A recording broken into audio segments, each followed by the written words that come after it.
بسم اللہ الرحمن الرحیم۔ السلام علیکم بھائیو، آج کی اس ویڈیو میں ہم یہ سنیں گے کہ حسد، اسلام میں حسد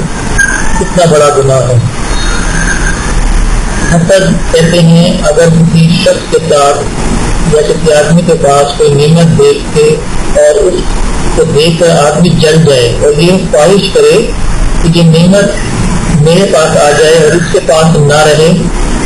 اسے حسد کہتے ہیں۔ جبکہ اس کے مقابلے میں ایک رشک ہوتا ہے بھائیوں، رشک اسلام میں جائز ہے، اور رشک کا مطلب یہ ہے کہ کسی کے پاس کوئی نعمت دیکھے تو یہ کہے کہ کاش مجھے بھی یہ نعمت ملے، یہ اسلام میں جائز ہے، اسے کہتے ہیں رشک کرنا۔ لیکن حسد اسلام میں سخت ترین اس کی ممانعت آئی ہے۔ تو آئیے ہم بخاری مسلم کی اس حدیث کو سنتے ہیں جس کو عبداللہ بن مسعود رضی اللہ تعالیٰ عنہ نے روایت کیا ہے کہ رسول اللہ صلی اللہ علیہ وسلم نے فرمایا حسد نہیں ہے،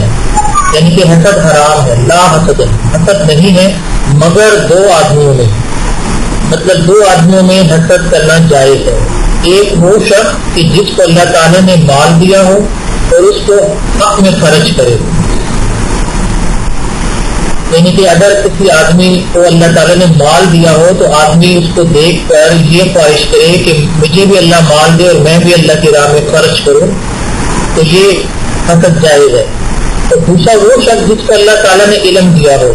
اور اس کے ساتھ حکم کرتا ہو، یعنی کہ نیکی کی طرف بلاتا ہو، اس کو سکھاتا ہو، تو اس میں بھی اللہ کے نبی صلی اللہ علیہ وسلم نے فرمایا اس میں بھی حسد جائز ہے۔ یعنی کہ دو آدمیوں میں آپ حسد کر سکتے ہیں، ایک وہ جس کو اللہ تعالیٰ نے بہت مال دیا ہو، وہ اللہ کی راہ میں خرچ کرتا ہو تو اس کو دیکھ کر حسد کیا جا سکتا ہے، اور دوسرا وہ آدمی جس کو اللہ تعالیٰ نے علم دیا ہو، یعنی کہ قرآن و حدیث کا علم دیا ہو، جو نیکی کی طرف بلاتا ہو، اس کو دیکھ کر بھی آدمی حسد کر سکتا ہے کہ اللہ تعالیٰ مجھے بھی علم دے تاکہ میں بھی اللہ اور اس کے رسول کی طرف لوگوں کو بلاؤں۔ تو ان دو آدمیوں کے سوا اور چیزوں میں حسد کرنا اسلام میں سخت ترین ممانعت ہے۔ تو اللہ تعالیٰ ہمیں حسد سے بچائے اور اس سے ہمیں پناہ میں رکھے۔ اللہ آپ کو بھی اور ہم کو بھی دنیا اور آخرت میں کامیاب کرے،